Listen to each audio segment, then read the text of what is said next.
Iglesia Cristiana La Familia presenta un mensaje a la luz de la palabra, con el pastor Bernardo Ríos. A continuación.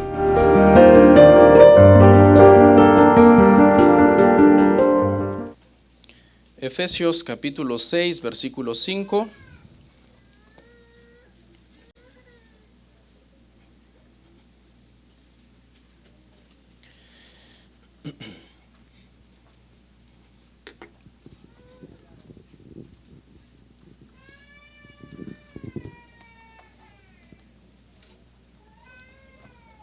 ¿Lo tenemos? Bueno, leemos entonces la palabra del Señor y dice de la siguiente manera.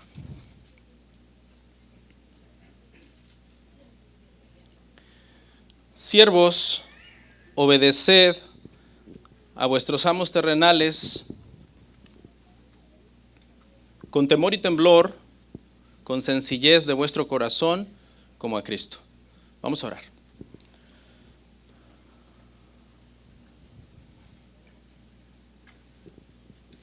Muchas gracias, Padre. Qué hermoso día nos has regalado. Qué hermosa mañana. Hemos adorado juntos, tomamos el discipulado juntos por la mañana. Y ahora llegamos, Padre, al momento del sermón dominical.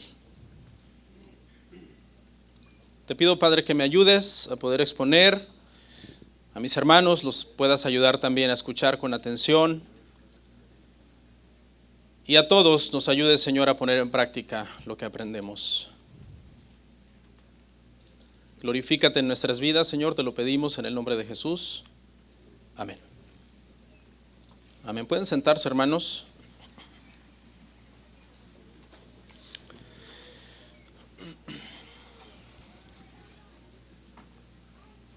En los últimos temas de esta epístola a los Efesios, hemos estado hablando de varios tipos de relaciones. Y el día de hoy nuestro tema se titula Relaciones saludables entre jefes y empleados. Relaciones saludables entre jefes y empleados. Ya vimos el tema de las relaciones en el matrimonio. Las relaciones saludables entre un esposo y su esposa, las relaciones saludables la semana pasada entre los padres y los hijos, y el apóstol Pablo sigue hablando en este mismo sentido de tener relaciones saludables como cristianos en el ámbito del trabajo. Y es que todos sabemos, hermano, que el trabajo, el ambiente de trabajo, las relaciones de trabajo muchas veces con los jefes y también con los compañeros de trabajo se pueden tornar bastante problemáticas muchas veces, bastante tóxicas, diría alguien. Entonces, el apóstol Pablo habló de este tema, hermano, bastante, prácticamente venimos hablando de este tema desde el capítulo 5, 22, donde comenzó a hablar a las esposas que estén sujetas a sus maridos, a los maridos que amen a sus esposas.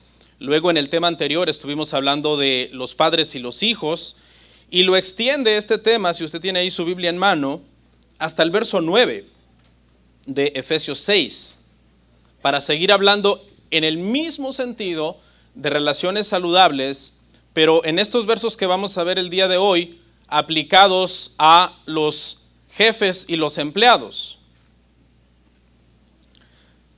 Y todo aquel que alguna vez ha trabajado, está trabajando en una fábrica, en una empresa, en una compañía, en lo que sea, siempre que nos toque tratar con gente, siempre va a ser complicado porque las personas somos complicadas. Incluso las personas más tranquilos pueden tener su lado complicado, y eso nos incluye a todos. Pareciera que muchas veces hay una especie como de guerra entre empleados y jefes, ¿no? Los empleados por lo general quieren trabajar menos, descansos más largos, más vacaciones, aumento de salario, mayores beneficios. Esa es la pugna del empleado, esas son las metas del empleado de alguna manera. Los patrones, por otro lado, sus metas son diferentes. Quieren más productividad, quieren más ganancias, quieren que los trabajadores sean más responsables, que los respeten más a los jefes. Y esto de alguna manera, hermanos, genera un tipo de lucha entre jefes y empleados. El jefe a veces está como tratando de sacar ventaja de su empleado para pagarle lo menos posible, y el empleado muchas veces está tratando de sacar ventaja de su jefe, tratando de trabajar lo menos posible. Estas son generalidades, ¿verdad? No es una ley. Pero como vivimos en un mundo caído y somos pecadores, por lo general existe esa pugna en nosotros. El día de hoy, hermano, veremos del verso 5 al 9 y lo veremos de la siguiente manera. Vamos a tener un bosquejo muy breve de solo 2 puntos y vamos a verlo así. En el punto número 1 vamos a ver las instrucciones para los empleados. En el punto número 2, las instrucciones para los patrones. ¿Ok? En el primer punto nos van a ocupar varios versos del 5 al 8 y en el último punto un solo verso, el verso 9. Vamos para allá entonces, hermanos. Vamos a ver nuestro punto número 1 sobre las instrucciones a los empleados. Leemos una vez más Efesios 6, verso 5. En esta oportunidad lo vamos a ver hasta el 8 y luego los vamos a ir viendo uno por uno.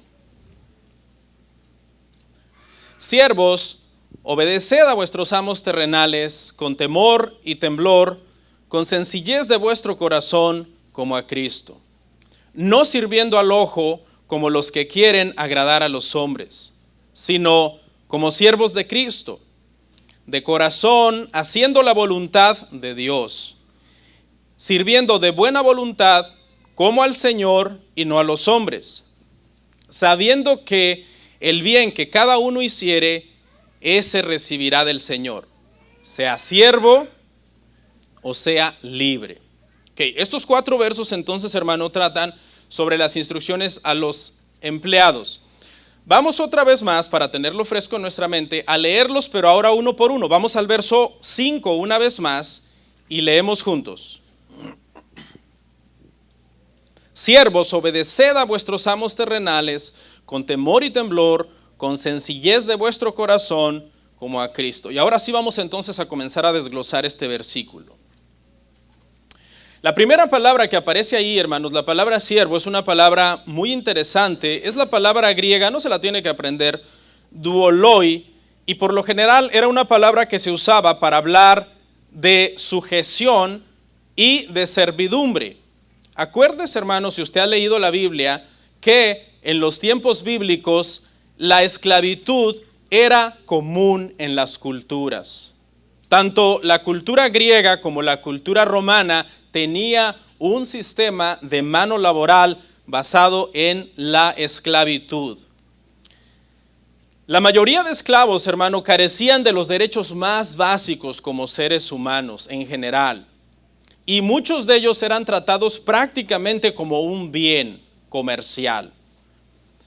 Los ciudadanos romanos, hermano, como eran el imperio en turno, de alguna manera habían llegado a considerar que su dignidad era muy elevada como para realizar ciertos trabajos. Eso devino en que por lo general todo lo que incluía labores y trabajos fueran realizadas entonces por esclavos. Esa fue una manera de funcionar del imperio romano, hermanos, en los primeros siglos. Estas personas, hermano, eran tratados de una manera muy injusta en muchas oportunidades. Eran comprados, eran vendidos, eran incluso canjeados por un animal o por un artículo, eran utilizados y desechados sin ninguna consideración. Prácticamente se les consideraba en el nivel o bien de las herramientas o bien de los animales. Un escritor romano dividió estos instrumentos de trabajo en 3 clases. Primero, dijo este escritor, están los articulados, es decir, los que tienen la capacidad de hablar. los que articulan. Y en esa categoría puso a los esclavos. Luego continuó este escritor diciendo, luego están los inarticulados, que son seres vivos pero que no tienen la capacidad de hablar. Y en esa categoría puso a todos los animales de carga que se utilizaban para todos esos trabajos pesados.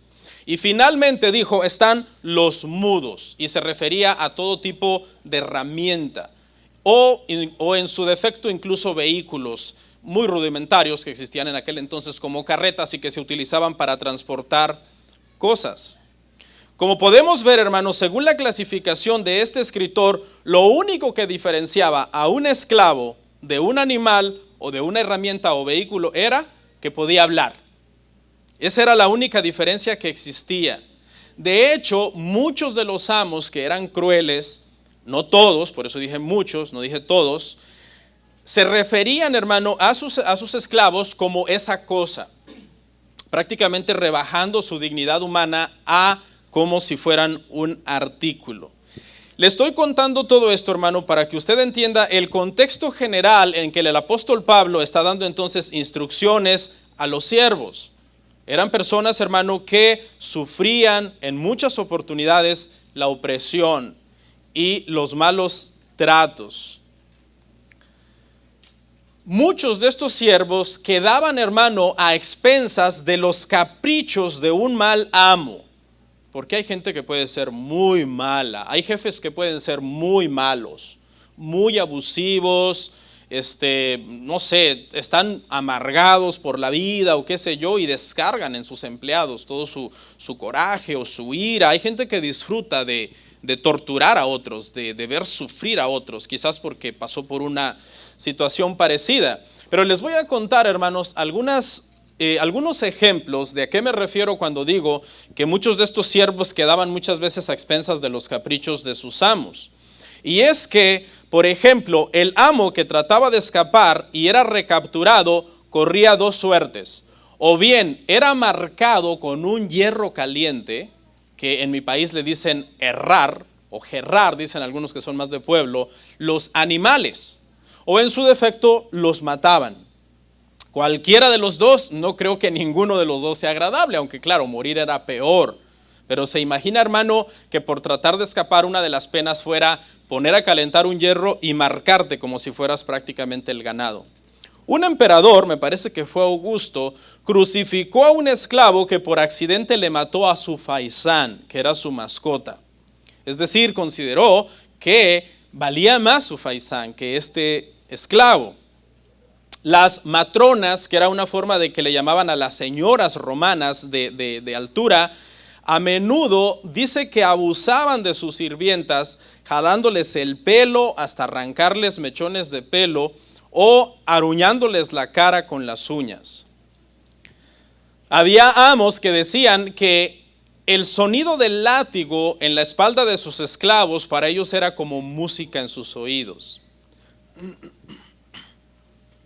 Los encadenaban, ¿verdad? Los amarraban como si fueran prácticamente fieras salvajes. Este es el contexto en el que el apóstol Pablo está escribiendo en el siglo I y está usando la palabra siervos en este versículo. Aquí tuve a bien hacer una aclaración muy importante, porque muchos usan este tema, hermanos, de la esclavitud para atacar la Biblia, debido a que no hay un pasaje que condene y prohíba la esclavitud. Más bien hay pasajes que, sacados de contexto y sin entender el contexto histórico de la esclavitud, pareciera que condona la esclavitud, que la promueve. Mi defensa, hermanos, a favor de la Biblia en este punto es que los pasajes que parecen condonar la esclavitud, más bien su propósito es regularla.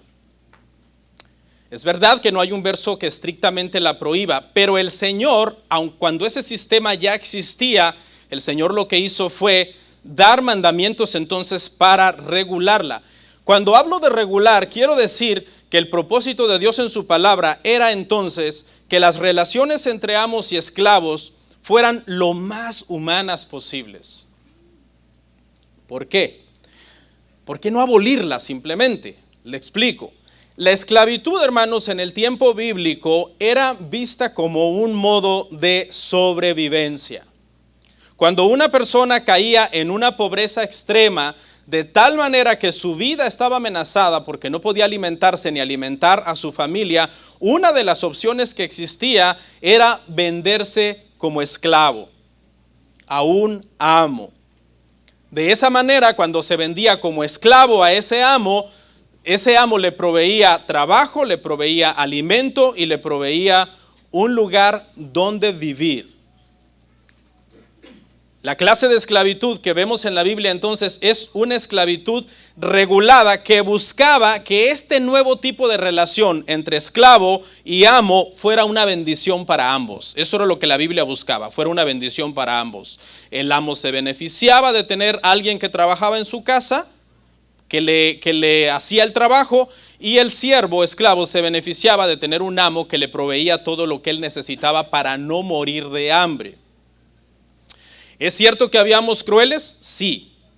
Porque el corazón del hombre, hermanos, puede ser muy perverso, pero esa no era la voluntad de Dios en sí.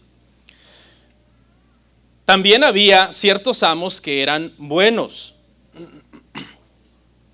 Y eran tan buenos, hermano, que la Biblia nos cuenta que había esclavos que de hecho, después de que obtenían su libertad, decidían quedarse como siervos de ese amo solo por amor.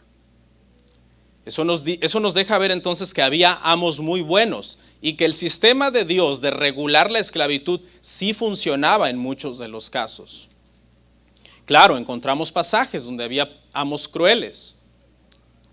Pregunta: el hecho de que hay pasajes que encontramos amos crueles en la Biblia, hermano, ¿significa eso que lo que Dios trató de regular está mal? No. Simple y sencillamente significa, hermanos, que esa es una realidad en el corazón del hombre. Incluso el día de hoy no existe la esclavitud. Y sin embargo, tú puedes tener un jefe cruel que te trate mal y que te humille. No necesitas ir al siglo I y ser esclavo y tener un dueño. En pleno siglo XXI, en 2024, podrías encontrar un hombre malo que te trate mal. Porque de la misma manera que esos amos crueles tenían un corazón malo en el siglo I, ese corazón malo sigue existiendo hoy.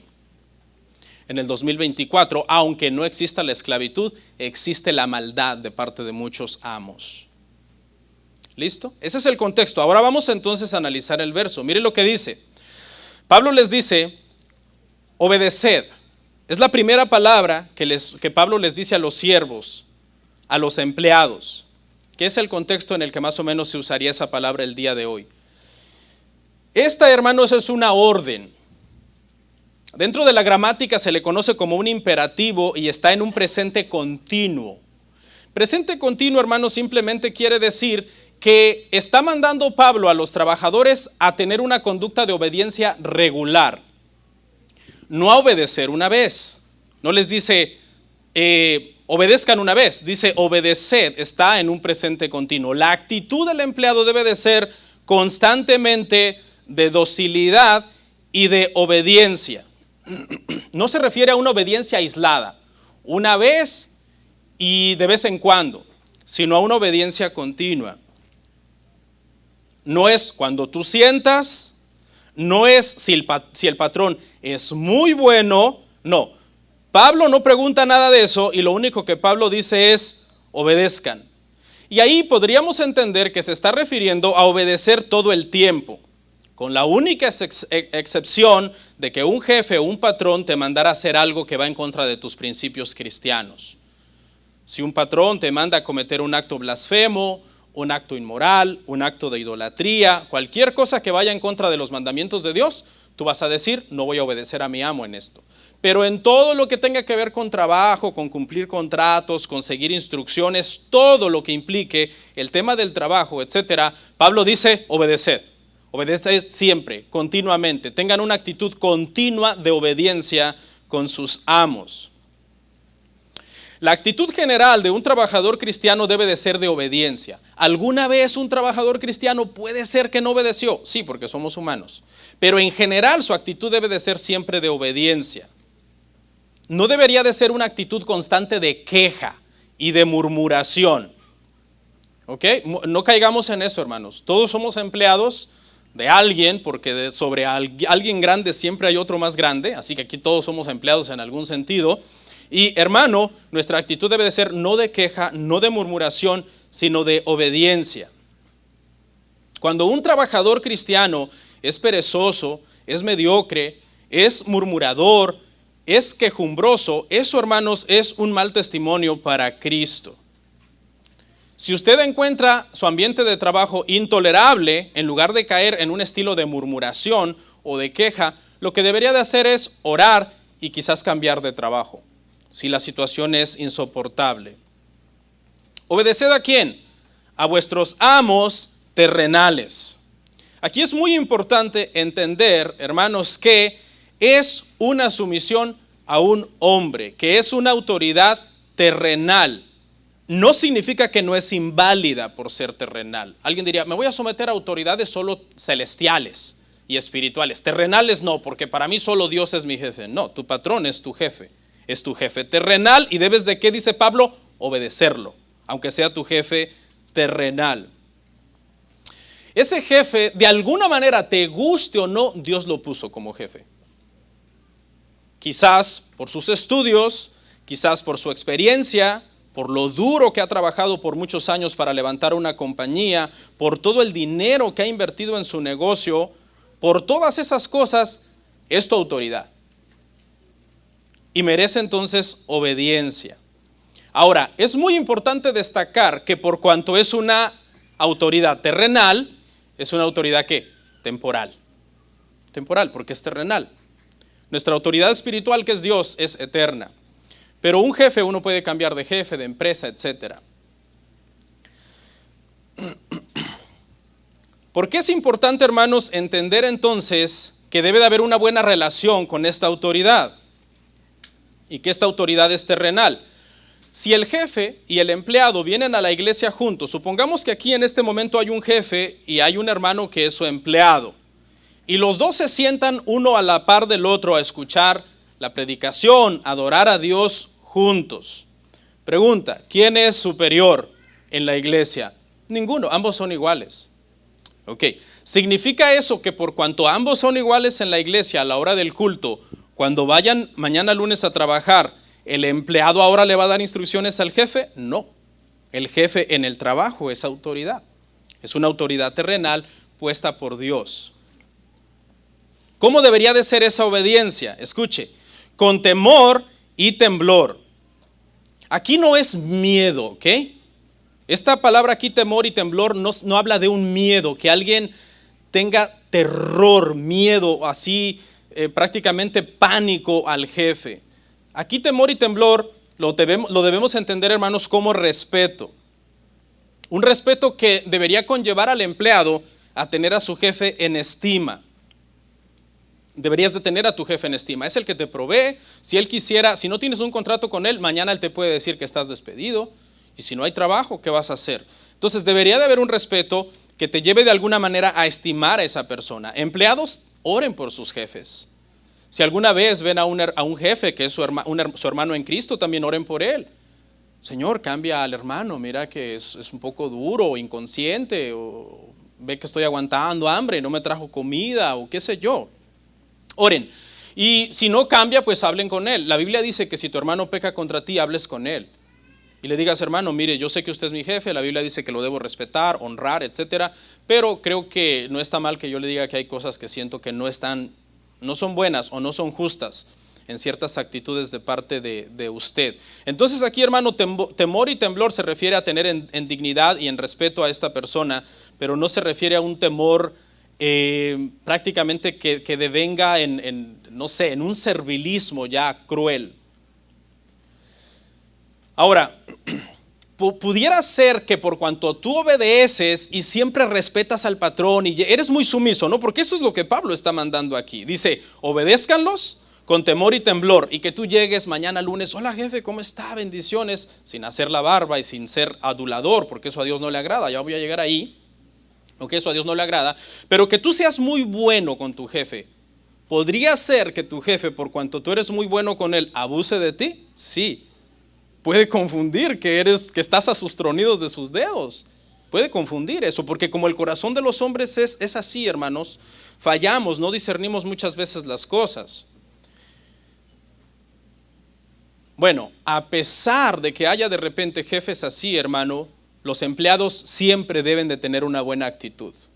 Ni modo, si te toca irte del trabajo, pues toca. Pero siempre el empleado debería de guardar la compostura hasta el final. No perder la compostura y decir, no, el jefe ya se está pasando.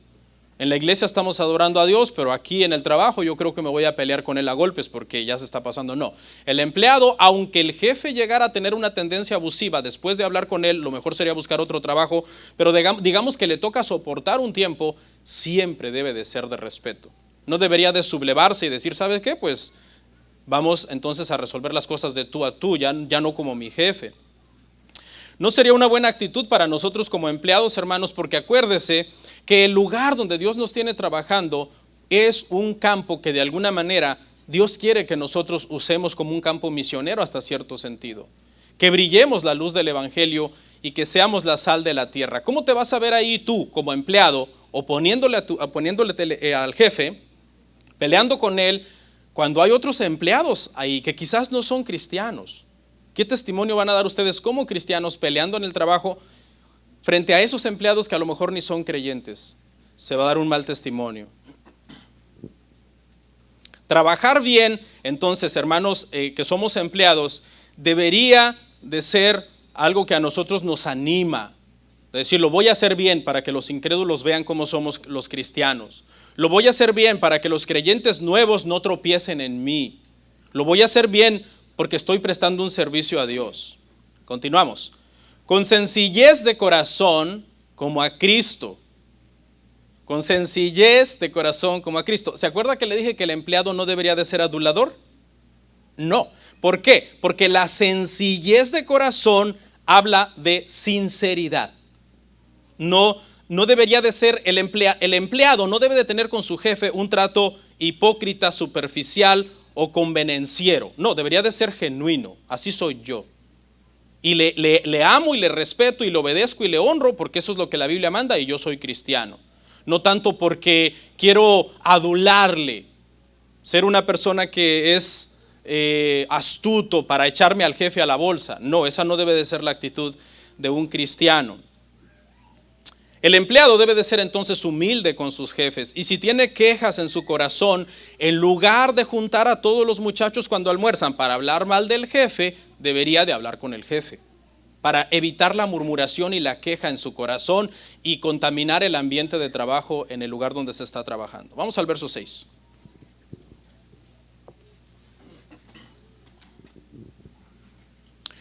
No sirviendo al ojo como los que quieren agradar a los hombres, sino como siervos de Cristo, de corazón, haciendo la voluntad de Dios.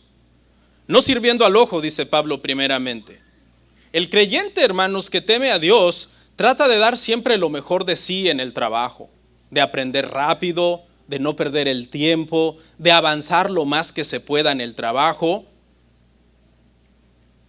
No dependería, un buen cristiano trabajando no dependería de un capataz que ande ahí con un látigo detrás de él para obligarlo a hacer las cosas. O de que otros trabajadores te estén observando y digas, tengo que trabajar porque aquel está dándole duro y me va a ver aquí sentado o en el teléfono. No, ¿por qué? Porque este empleado no está buscando servirle al ojo de los que lo miran. Está buscando servir a Dios.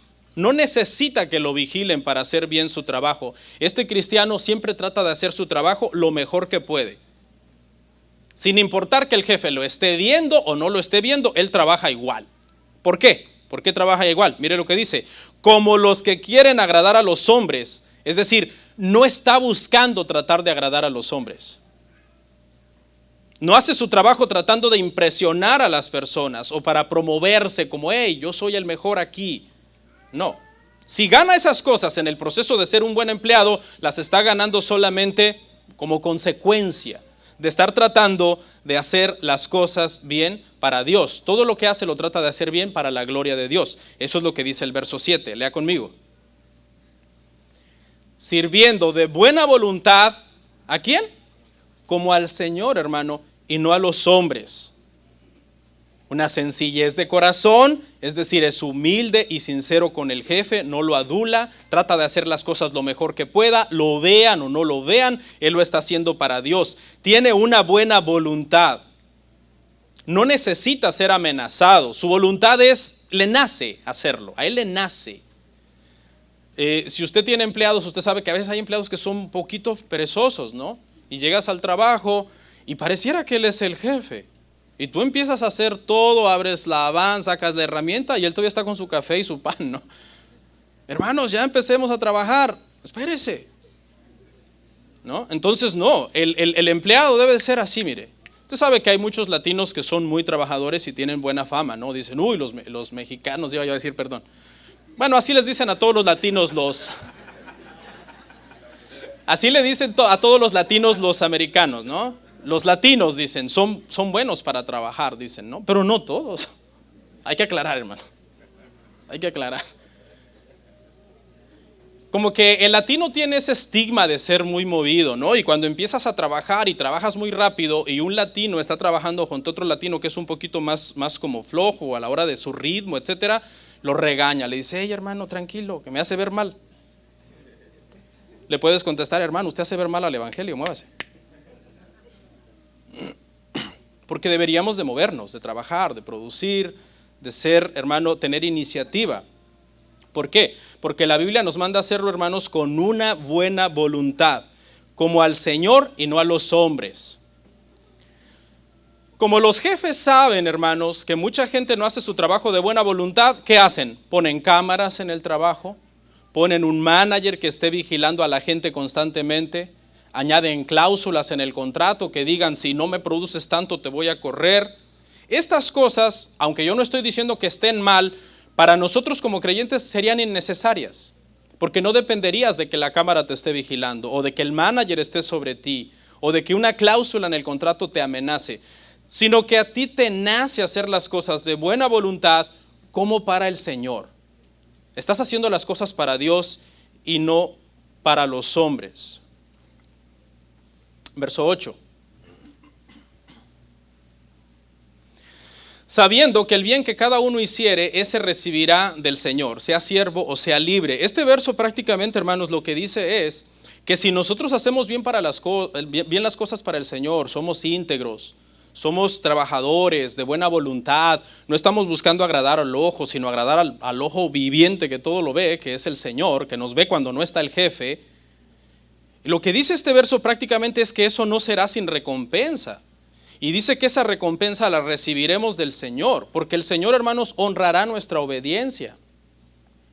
Y quizás no la recibamos en la forma en que nosotros quisiéramos recibirla, pero la recibiremos en la manera en que Dios nos la guste dar en su momento.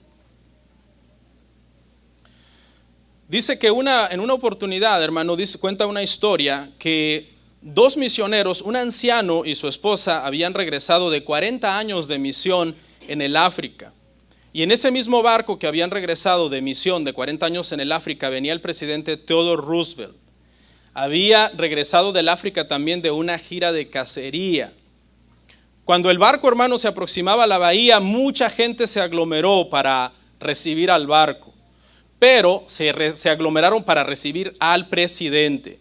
En ese mismo barco viajaban estos ancianos que habían dado 40 años de su vida a las misiones en el África. Ni una sola persona vino a recibir a los misioneros, pero mucha gente vino a recibir al presidente. Cuando tomaron un taxi para ir al hotel, el anciano misionero y su esposa, el hermano se quejó. Somos humanos. El hermano se quejó y el hermano dijo, no me parece justo. Damos 40 años de nuestra vida a las misiones en el África, regresamos a nuestro país y nadie se da por enterado. El presidente va unas cuantas semanas a matar animales al África, regresa y todo el mundo le hace una fiesta. Por la noche, orando en el hotel, dice que Dios puso una impresión en el corazón de esta pareja y de alguna manera los hizo entender lo siguiente, diciéndoles, ¿saben por qué ustedes no han recibido su recompensa, hijos míos? Es porque aún no han llegado a casa. El presidente había ido a una misión terrenal, había vuelto a su tierra, había vuelto a su casa y estaba recibiendo la recompensa de los hombres.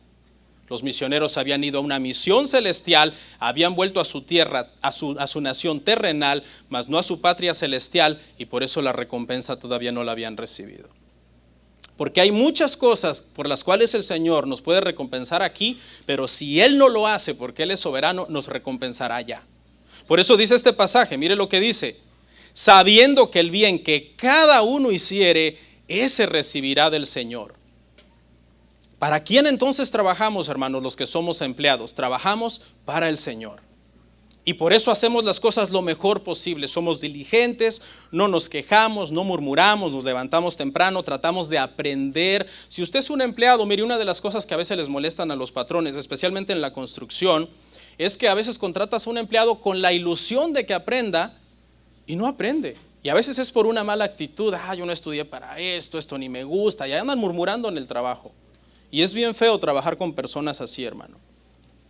No, aprenda, tenga una buena actitud, hágalo de buena voluntad como para el Señor. No dependa de que un manager lo presione o que una cámara lo vigile o que lo estén amenazando con correrlo a cada rato. ¿Se acuerda de la historia de los misioneros? Bueno, no todos, hermano, tenemos un llamado a lo eclesiástico como estos misioneros. Porque alguien diría: no, es que yo en el campo secular, sí, la verdad soy perezoso, soy mal hecho, no me gusta. Pero en lo eclesiástico, en lo ministerial, soy bien hecho. Te tengo una mala noticia.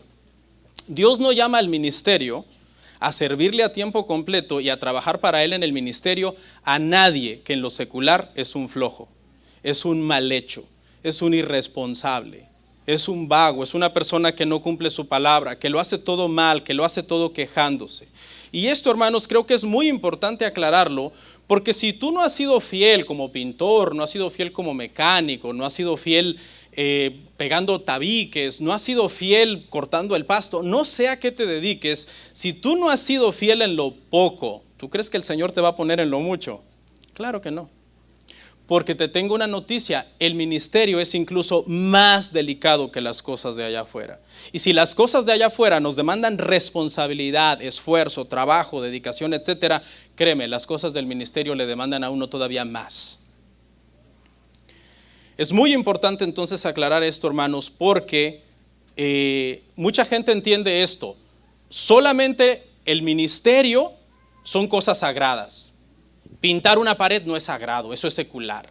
Cortar el pasto no es sagrado, eso es secular. No, hermano, en el Señor no existe diferencia entre sagrado y secular.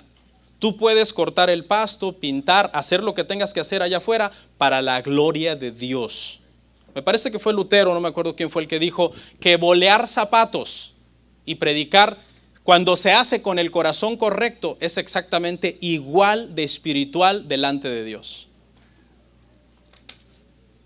Vamos a nuestro punto número 2, hermanos, que es instrucciones para los patrones. Efesios capítulo 6, versículo 9 dice así, hermanos. Dice: y vosotros, amos, haced con ellos lo mismo, dejando las amenazas, sabiendo que el Señor de ellos y vuestro está en los cielos, y que para Él no hay acepción de personas. Ok, ya vimos todas las instrucciones, ¿verdad, hermanos? Para los empleados. Podríamos repasar un poquito el tema de los empleados. Pablo no les dice rebélense. Pablo les dice ¿qué? Obedezcan. Pablo no les dice eviten ser siervos, háganse jefes. No, aunque eso no está malo. Pero Pablo les dice sométanse de buena voluntad. Esa es la misión prácticamente de los empleados, no es evitar la circunstancia en la que están, sino conquistar la circunstancia por medio del evangelio. Pero ahora a los patrones les dice: y vosotros, amos, haced con ellos lo mismo. Vea, ¿qué le ha pedido Pablo a los empleados para los patrones? Obediencia, honra, sujeción, etcétera. Ahora, ¿qué le pide Pablo a los patrones? Les pide lo mismo: y vosotros, amos, haced lo mismo con sus empleados. Porque sabemos que en cuestión funcional, uno es jefe y otro es empleado, y hay una sumisión del empleado al jefe. Pero en cuestión, hermano, de valor como persona, el jefe debe de respetar al empleado. Por eso le está diciendo, y vosotros amos hagan lo mismo con ellos. Respeten también a sus empleados. Trátenlos humanamente. ¿Dejando qué? Dejando las amenazas. Como tú tienes autoridad, si tú eres jefe, por ejemplo, y tienes empleados a unas personas, tú tienes autoridad. Y la autoridad es peligrosa cuando uno no la sabe ejercer. Hay personas que se les sube la autoridad a la cabeza. Y cuando una persona deja que eso suceda, puede tender a abusar de los demás. Ahí es donde viene lo que se llama abuso de autoridad. Les dice, dejen las amenazas. Estaba viendo que en el original se refiere a algo así como no estar sobre ellos, constantemente oprimiéndolos y presionándolos. Un jefe cristiano no debe de ser abusivo ni desconsiderado. Debe de recordar que su autoridad sobre su empleado es terrenal, que delante de Dios son iguales. Si tú tienes una compañía, yo sé que a ti te preocupa tu compañía y está bien, seguramente te ha costado mucho levantarla. Preocúpate por tu compañía y cuida tus intereses y haz tratos claros con la gente que trabaja contigo para evitar malos entendidos. Preocúpate por tu compañía, pero Pablo lo que está diciendo aquí también es preocúpate por tus empleados. Las dos cosas. No es me preocupo por mi compañía y abuso de mis empleados hasta donde yo pueda para beneficio de mi compañía. Es, me preocupo por mi compañía y me preocupo por la gente que trabaja para mí, que estén bien. Son mis hermanos en Cristo, muchos de ellos. Son seres humanos, hechos a imagen y semejanza del Señor. Sabiendo que el Señor de ellos y vuestro está en los cielos, es decir, el jefe y el empleado tienen ¿quién, hermanos? Tienen el mismo Señor, el mismo Dios. Y como está en los cielos, los está viendo a los dos, los está viendo a ambos. El cristiano que es jefe, hermano, debe de saber que un día estará delante de Dios para dar cuentas, igual que su empleado. Ambos estarán delante del trono del Señor para dar cuentas. Y en ese momento, hermanos, Cristo es amo y Señor de ambos. En ese momento el jefe no va a poder decir, es que yo era el jefe, dame un mejor puesto allá en el cielo. Quizás serás menos espiritual que el empleado y el mejor puesto lo va a tener el otro. Y que para Él, es decir, para el Señor, hermanos, no hay acepción de personas, dice aquí. Para Él no hay acepción de personas. Él ve tanto al jefe como al empleado igual, como las mismas personas. El jefe no es el favorito de Dios, pues. No es que tú por ser jefe eres el favorito de Dios y el empleado Dios lo ve así, este es el empleado de mi favorito. No. Los amos entonces deben de recordar eso, hermanos. Estamos ambos sirviendo a Dios, tanto el jefe como el empleado se está sirviendo al Señor. Y con esto termino.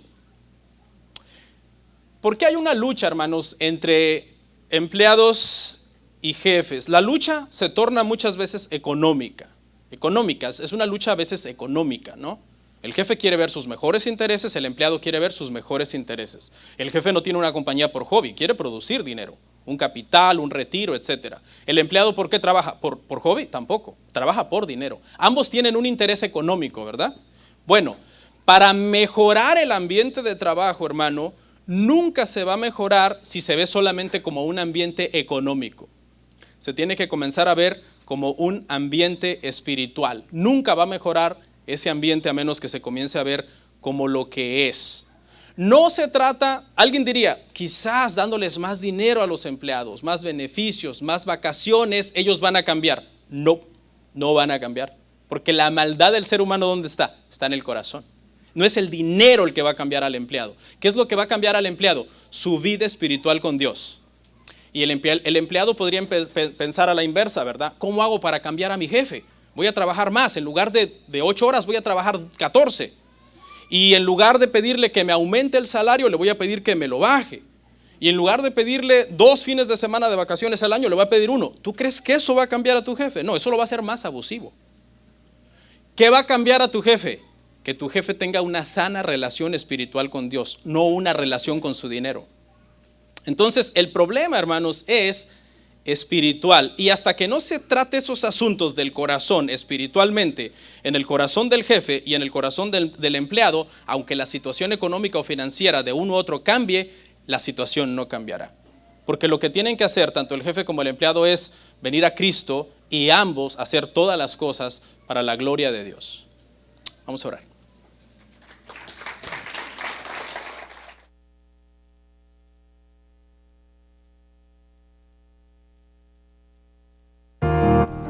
comparte, suscríbete, dale like. Gracias por tu sintonía. Hasta la próxima. Bendiciones.